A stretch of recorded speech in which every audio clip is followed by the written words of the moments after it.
So next question is, should I make rental flows from the start? Okay.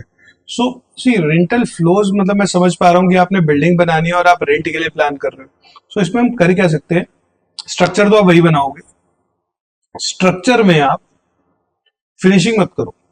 ठीक है. What we have learned is कि लोग finishing कर देते हैं, फिनिशिंग करके आपने रेडी करके दे दिया, फिर जो टेनेंट आया वो कहता है कि नहीं मुझे तो ये फिनिशिंग नहीं चाहिए, मुझे तो वायरिंग करवानी है, मुझे और कुछ कराना है, मुझे सीसीटीवी केबलिंग करवानी है, मुझे और चीजें करवानी है.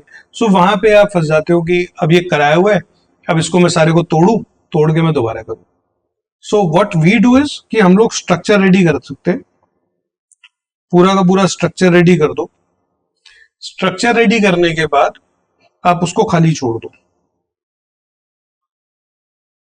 जब आप वेकेंट छोड़ दोगे ना उसे, तो क्या होगा कि आ रहे हैं लोग, देखने आ रहे हैं लोग, हो सकता है बैंक आ रहा हो सकता है ऑफिस आ रहा हो सकता है स्कूल आ रहा हो, कुछ और ऑफिस की जगह आप कोई कॉर्पोरेट ऑफिस आ रहा हो.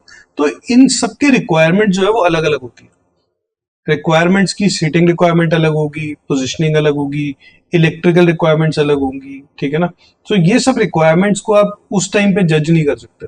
अगर आपने सीलिंग कर दी, फ्लोरिंग करके बंद कर दिया, तो बाद में वो सारा नुकसान होता है और दोबारा करना पड़ता है. सो आप क्या कर सकते हो कि स्ट्रक्चर को आपने वीकेंड कर दिया. ठीक है. आपने जो टेनेंट आता है वो कहता है मुझे 1 महीना चाहिए जी अपना सेटअप करने के लिए, जिसपे मैं रेंटल पे नहीं करूंगा. ठीक है. वो आपने 1 महीना उसको दे दिया.